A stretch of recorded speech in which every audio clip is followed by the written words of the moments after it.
देखो देखो कौन आया, देखो देखो कौन आया। भाई तुम मेरे छोटे भाई हो, मैं यहाँ से ये मन खोल के बात कर रहा हूँ। हमें तुमसे ये उम्मीद नहीं थी कि तुम इतने मुश्किल हो जाओगे। तुम केजरीवाल जैसे संगी के सामने हथियार डाल के बैठ जाओगे। क्यों डर रहे हैं? क्यों खौफ में है कि बीजेपी आएगी? बीजेपी आएगी तो क्या हो जाएगा? इससे बुरा क्या हो जाएगा? मेरे लिए इससे बुरा कुछ नहीं हो सकता। मेरा सरपरस्त मुझसे छीन लिया गया। इन नौजवानों को बीजेपी का डर दिखा रहे हो। अरे ये बीजेपी से नहीं डरते, ये मोदी से नहीं डरते, ये कौन सी बल्ला से डरती है।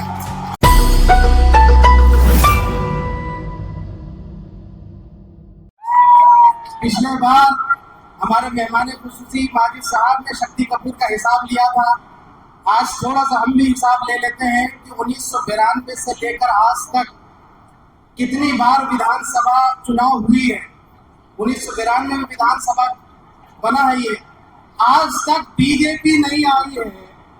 तो फिर तुम बीजेपी का क्या डर दिखा रहे हो और किस कौम को बीजेपी का डर दिखा रहे हो? इन नौजवानों को बीजेपी का डर दिखा रहे हो। अरे ये बीजेपी से नहीं डरते, ये मोदी से नहीं डरते, ये कौन सी बल्ला से डरती है। तो हमारा चुनाव ये आंदोलन की तरफ जा रहा है, एक मूवमेंट बन रहा है। मैं इस मंच के जरिए से भाषण नहीं, सिर्फ अपने संगठन के साथी हमारे प्रत्याशी की तरफ से जुड़े हुए जो स्टूडेंट्स का मूवमेंट है, सैकड़ों नौजवान जगह जगह से आए हैं। आज पूरे ओखला के अंदर ये इनकलाब बरपा है। मैं इस ओखला की आवाम का शुक्रगुजार हूँ, आप माँ बहनों का शुक्रगुजार हूँ जो नूरीन फातिमा जी के साथ दिन भर मेहनत कर रही है। और इसका सिला मिलेगा और ये आवाज अमित शाह तक भी जाना चाहिए, सत्ता के उन ऐवानों तक भी जाना चाहिए कि कल सुबह 9 बजे हमारा ओखला का शेर शिफाउर रहमान आ रहा है।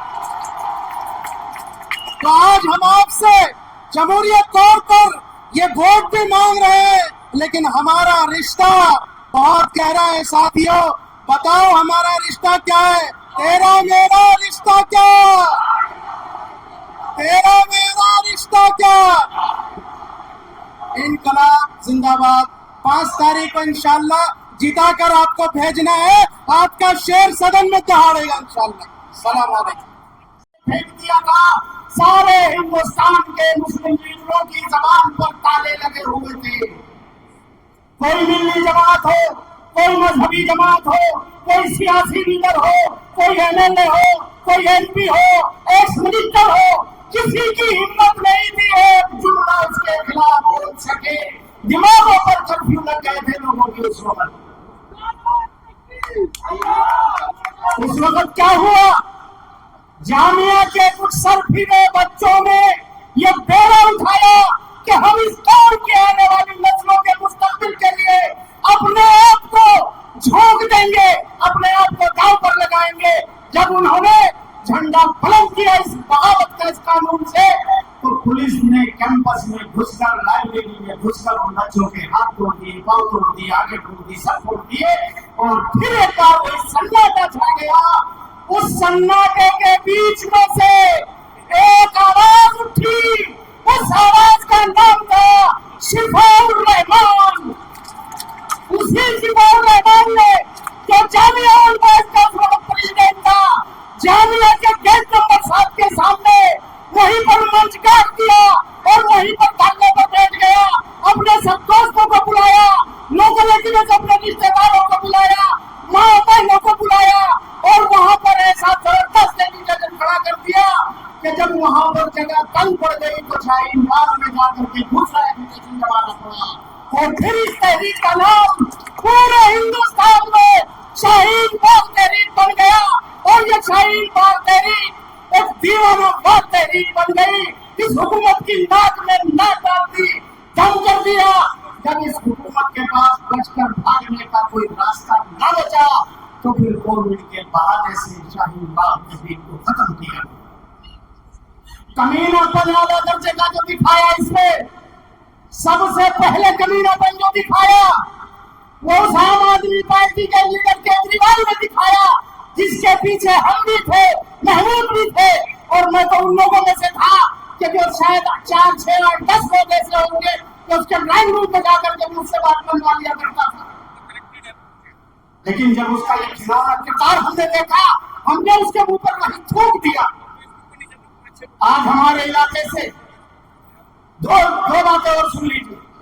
केजरीवाल ने वोट लेने तक शाहीन बाग एजुकेशन का फायदा उठाया और इलेक्शन जीतने के हुकूमत बनाने के फौरन बाद सेंट्रल सरकार से कहा कि इसको उखाड़ के फेंको, तुम्हारे बस का नहीं है तो पुलिस मुझे दो, 1 घंटे में शाहीन बाग एजुकेशन को खत्म करके फेंक देता हूँ। ये केजरीवाल ने कहा था, केवल ने नहीं कहा था। दूसरा, जब दिल्ली में दंगे हो गए, ये संघी आदमी मुसलमान चीखते रहे, चिल्लाते रहे, से बुलाते रहे, 1 मिनट के लिए नहीं आया। फिर इसने क्या किया? इसने लिख करके रजामंदी दी, हमारा खालिद उमर हो, हमारा सफोरा गर्गर हो, हमारा शिफाउर रहमान हो, खालिद सैफी हो, जितने लोग भी इस एजुकेशन में दिल्ली से उठाए गए हैं, उन सबको केजरीवाल ने उनके खिलाफ केस दर्ज करवा के उठवाया है। तब इन बच्चों पर केस चले, इन नौजवानों पर केस चले, जेलों में पड़े हुए। ये केजरीवाल का पहला जुर्म। आज हमारे इलाके से केजरीवाल की पार्टी से लड़ने वाला हमारा छोटा भाई, जिसको हमने अपना खून पसीना बहा करके एमएलए बनवाया था, वो कहता है कि वो मुझे उम्मीद नहीं थी ओवैसी साहब मेरे खिलाफ कैंडिडेट उतारेंगे। अमानत भाई, तुम मेरे छोटे भाई हो, मैं यहाँ से ये मन ठोक के बात कर रहा हूँ। हमें तुमसे ये उम्मीद नहीं थी कि तुम इतने बुज़दिल हो जाओगे, तुम केजरीवाल जैसे संगी के सामने हथियार डाल के बैठ जाओगे। हमने ये सोचा था, खुदा की कसम, मैंने ये सोचा था कि अगर केजरीवाल की जीवन कभी न बंद करेगा, अमानतुल्लाह तुम उसका हाथ पकड़ लोगे, तुम उसकी जबान पकड़ लोगे और जबरदस्ती भी नहीं मानेगा तो तुम छोड़ के झटके से अलग हो जाओगे।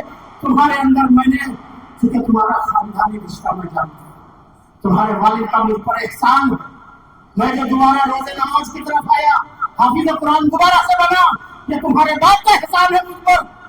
उन्होंने मुझे कोशिश करके करवाया। लेकिन अमानत भाई, तुमने हमारे जज्बात की कदर नहीं की। तुम कहते हो कि मुझे शिकायत है ओवैसी से, और ओवैसी तो कहते हैं वोट काटने वाला है, और ओवैसी ने क्या आवाज उठाई, तुम अपनी कुर्बानी गिनाते हो।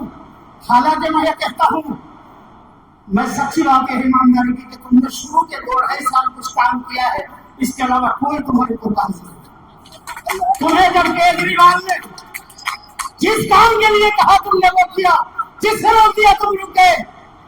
दिल्ली में दंगे हुए, एक रात तुमने मर्द मुजाहिद का किरदार अदा किया था इतिहास पे, 2 दिन के बाद तुम्हें केजरीवाल ने रोक दिया और फिर तुम्हारी ही साथ एक टीम को भेजा कि जाओ जमुना पार की उन मस्जिदों में, उन मदरसों में जिनमें आग लगाई गई, जिनमें सिलेंडर फाड़े गए, जाओ वहां से वो जले हुए के वो आग के निशान मिटवाओ, जल्दी से वहां एनरोलमेंट कराओ, पुताई कराओ, वो सबूत सारा मिटा दो। फॉरेंसिक जांच की टीम आने से पहले, इंटरनेशनल मीडिया पहुंचने से पहले वो सारे सबूतों को मिटा दो। तुम्हारी टीम ये काम कर रही थी। मुझे तुमसे ये शिकायत है कि क्यों तुम्हारे लोग आज काम कर रहे हैं। हमारे भाई, तुमने वहां ईदगाह रिलीफ का कैंप लगाया, हमने तुम्हें इसलिए एमएलए नहीं बनाया था कि तुम कौम से पैसे इकट्ठे करके, राशन इकट्ठा करके वहां रिलीफ बांटोगे। ये काम तो जमीयत उलमा कर लेती है, ये काम तो जमात इस्लामी कर लेती है, ये काम तो मुशावरत कर लेती है, ये काम तो दिल्ली काउंसिल कर लेती है, दूसरी हमारी सारी दिल्ली जमातें ये काम कर लेती है। हम जिसको एमएलए और एमपी बनाते हैं वो इसलिए बनाते हैं कि अगर मेरी कौम के हुकूक पर कोई सरकार या कोई लीडर डाका डालता है या मेरी कौम के बच्चों के गलों पर हाथ डालता है तो मेरा एमपी, मेरा एमएलए उसकी गर्दन पर हाथ डाल करके उससे कह के रोक, ये मेरी कौम के बच्चे हैं, ये मेरी कौम के मेरे भाई है, कोई इन पर हाथ नहीं डाल सकता। लेकिन अमानत भाई, मुझे अफसोस है तुमने शिफाउर रहमान के लिए एक बार की आवाज नहीं, एक खत भी केजरीवाल को नहीं लिखा कि केजरीवाल शिफाउर रहमान को बाहर कराओ, इनके साथियों को जेल से निकलवाओ। और मैं आज क्या वक्त बहुत कम है, 10 सिपाही खड़े हुए हैं, 2 और भी होंगे। आप गए, अच्छा बोले, बोलिए। मैं फिर कहता हूं, कि वहां भी आपने हमें मायूस किया। आप अगर उसका हाथ पकड़ लेते, आप केजरीवाल के खिलाफ एजिटेशन करते, आप मैदान में आके खुदा की कसम पूरा होगा तुम्हारी पीठ पे खड़ा होता, और लीडर की ताकत उसकी कौन हुआ करती है, उसके पीछे खड़ी हुई भीड़ हुआ करती है जमहूरियत में, और तुमने वो मौका गंवा दिया। तुमने वो मौका, मेरे भाई, मेरे छोटे भाई, तुमने वो मौका गंवा दिया। आखिरी मौका तुम्हारे पास था, और मैं फिर कहता हूं कि आज भी है, खुदा की कसम खा के कहता हूं, सिर्फ वो खिला के नहीं, पूरे हिंदुस्तान के मुसलमान तुम्हें अपने सर का ताज बना लेंगे, तुम्हें एक मिसाल कायम कर दो। लेकिन एक बार मैं एक मिसाल तुम्हें सुनाता हूं। किशनगंज में पार्लियामेंट का चुनाव हो रहा है। जनता दल यूनाइटेड नीतीश कुमार की पार्टी से अख्तर ईमान साहब के इस वक्त वहां पर स्टेट के मजलिस इत्तेहादुल मुस्लिमीन के सदर है और एमएलए के, वो उस वक्त जेडीयू से एमएलए थे, एक्स मिनिस्टर थे उसी पार्टी से रहे हुए। मौलाना असदुल्लाह कासमी का उनका टकराव हो गया इलेक्शन में, दोनों का इलेक्शन बराबर हो गया। जैसा शिफाउर रहमान और अमानतुल्लाह का, अमानतुल्लाह बहुत पीछे है, शिफाउर रहमान का इलेक्शन बहुत ऊपर है। उस वक्त अख्तर ईमान ने जब ये पोजीशन देखी, एक तरफा खड़े होकर के ऐलान कर दिया कि मैं मौलाना असदुल्लाह कासमी के हक में इलेक्शन से विड्रॉल करता हूँ। अमानत भाई मैं तुम्हें दावत दे रहा हूँ, इस मंच से दावत दे रहा हूँ, आओ तुम ऐलान कर दो पब्लिक के बीच में खड़े होकर के कि मैं केजरीवाल की झाड़ू फेंक करके मैं शिफाउर रहमान के पीछे खड़ा हो रहा हूँ, शिफाउर रहमान के अपने इलेक्शन के दस्तबरदार देता हूँ, मैं इलेक्शन नहीं लड़ूंगा, मेरी कौम के लोग शिफाउर रहमान को वोट दो। तो मेरे दोस्तों, मैं गारंटी से कह देता हूँ, अमानत भाई, मुझे मालूम है कि केजरीवाल उसी दिन तुम्हें निकाल देगा पार्टी से, लेकिन खुदा की कसम, ये कौम जिसका नाम मुसलमान है, पूरे मुल्क में तुम्हें अपने सरों का ताज बना देगी, तुम्हें अपने कंधों में उठा फिरेगी, तुम्हें हीरो बना दिया जाएगा। कुर्बानी देखे तो देखो, तुम दावा करते हो मैंने कुर्बानी दी, क्या कुर्बानी दी? अरे ये कुर्बानी दो और फिर तो हमसे शिकवा करना कि मैंने कुर्बानी दी। कुर्बानी दी अच्छे खासे यार, काउंसिलर भी नहीं थे, एमएलए बन गए, 7 एमएलए बन गए। कुर्बानी दी है या कौन सा कुर्बानी ली? कौन सा कुर्बानी ले रहे हो मेरे भाई? अपना हिसाब करके देखना। इस इलाके में डेमोलेशन पहले भी होते थे, अब भी होते हैं। जितनी तुम्हारी उम्र है, इतना वक्त मुझे इस इलाके में रहते हुए हो गया है। मुझे तकरीबन 38 साल हो गए रहते हुए, और अमानत की उम्र मेरे ख्याल से 44 साल 42 साल की है। बुलडोजर पहले भी यहां चलते थे, लेकिन इनका पेट जो है वो उठा के देख लेना, जब से केजरीवाल की सरकार आई है 10 गुना ज्यादा बढ़ गया। और जिस दिन से एमसीडी में आम आदमी पार्टी आई है, उस दिन से 80 गुना यहाँ पर डेमोलेशन का रेट बढ़ गया। और आखिरी बात कहता हूँ, ये डराया जा रहा है कि अगर इसे वोट नहीं दोगे तो वो जीत जाएगा और बीजेपी आ जाएगी और वो खा जाएगी, उसे वहां से वोट नहीं मिलेगा, इसे यहाँ से नहीं मिलेगा, उसे वहां से मिल गया, हमारे इतना मिल गया। मैं बिल्कुल सीधा कैलकुलेशन 2 मिनट में आपको समझाता हूँ। इस कॉन्फ्रेंस पर तकरीबन 2,80,000 वोट, 3,80,000, 3,80,000 वोटों में तकरीबन 2,30,000 वोट मुसलमानों का है। 2,25,000 से 35,000 के बीच में 2,30,000 मानता हूँ। 1.5 लाख के करीब गैर मुस्लिम वोट है। 60% वोट उनका पोल होगा, 60% हमारा होगा। हमारा रिकॉर्ड रहा है इस सीट पर 93 से यहाँ विधानसभा के चुनाव होते हैं। आज तक सिवाय पिछले इलेक्शन के कभी बीजेपी तीसरे नंबर से दूसरे पे भी नहीं आ सकी। पिछली बार दूसरे नंबर पे इसलिए थी कि शाहीन बाग एजुकेशन के जज्बात के बीच में इलेक्शन था। पूरी कौम ने दीवाना बात तुम्हें वोट दे करके, यकतरफा वोट दे करके तुम्हें 72,000 वोटों से जिताया था। इसलिए बीजेपी दूसरे नंबर पर आ गई थी, बाकी किसी पार्टी को वोट नहीं जीता था। अब ये पोजीशन नहीं है, ना पहले थी ना है ना आगे रहेगा। अब वोट बराबर उधर। जब दूसरी डेट मिलती है तो कितनी नाउमीदी होती है। हर कोई हमसे ये सवाल कर रहा है कि हम क्यों खड़े हुए, मतलब आप कैसे करेंगी, आप क्या करेंगी, आपके मुद्दे क्या हैं, आपने क्या सोचा है, आपने क्या सोच के प्लान किया। असदुद्दीन ओवैसी साहब ने आपको कांटेक्ट किया या बैरिस्टर साहब से आपने कांटेक्ट किया? कैसे टिकट मिल गया, क्यों टिकट मिल गया, क्यों खड़े हो गए, क्यों नहीं खड़े हुए? शिफा भाई जेल में है, जेल से कब वापस आएंगे, क्या डेट से?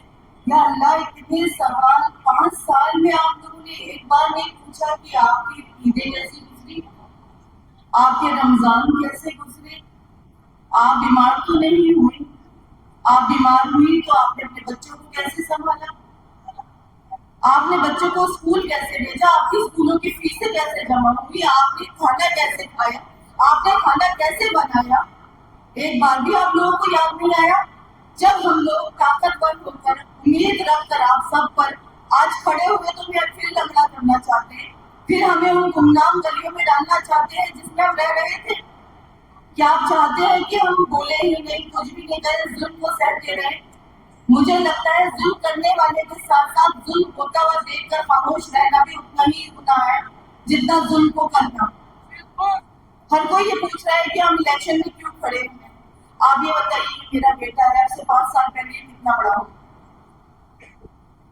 इसने किस किस तरह का खौफ और डर महसूस किया होगा इस चीज में कि कल को मैं जब बड़ा होऊंगा, मैं कॉलेज में जाऊंगा तो मुझे क्या कहना होगा कि मेरा बाप दहशतगर्द था, दंगाई था।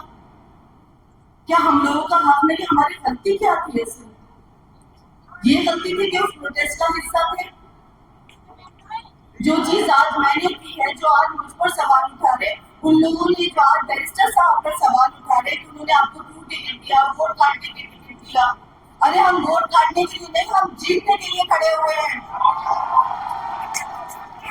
हमारा मकसद अगर अपनी आवाम को दुख देना होता तो शिफा रहमान आज जेल में ना होता। कैसे आप हमारी एग्जिस्टेंस पे और हमारी सोच पे सवाल उठा सकते, जबकि मेरा शौहर 5 साल से सिर्फ आप लोगों के लिए जेल में।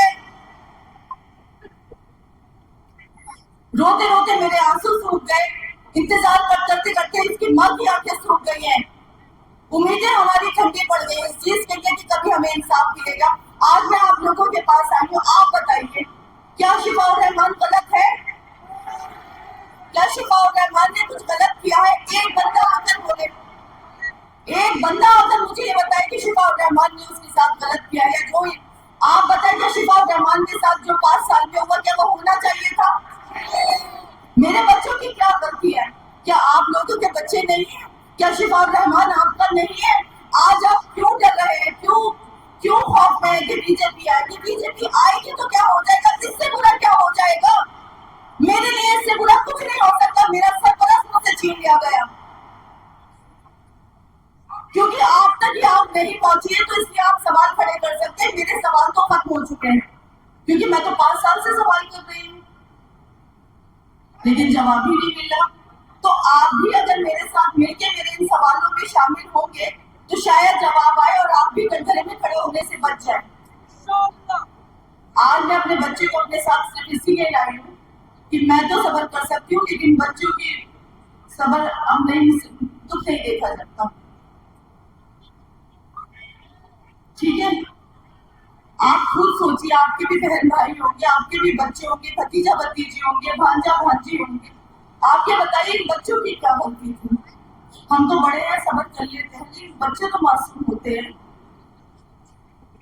उनको बहलाना बहुत मुश्किल होता है। मेरा एक बेटा इससे भी छोटा है।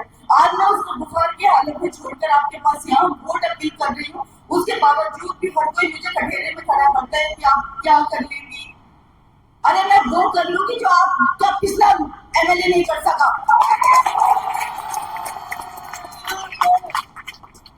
कम से कम आपसे झूठे वादे नहीं करूंगी। आपकी सोचों से, आपके विचारों के साथ मिलके जैसा आप चाहेंगे इंशाल्लाह वैसा होगा। कम से कम इससे बेहतर होगा होगा, इससे बेहतर जिंदगी होगी, उसमें सच्चाई और जज्बा होगा। आप भी मुतमईन होंगे और मैं भी मुतमईन होंगी अगर शिफा एमएलए होगा।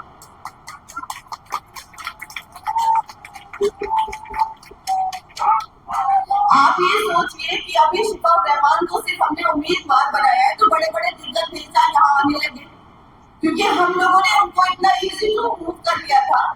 वो हमें टेकन फॉर ग्रांटेड कहते थे कि ये तो होगा कि हमें तो बस पंजाब झाड़ू बताए, कुछ पता ही नहीं है। बीजेपी से दोनों ने हमें डरा ही रखा है। बीजेपी, झाड़ू और पंजे के ये सब एक कैटेगरी में है, मेरी एक कैटेगरी।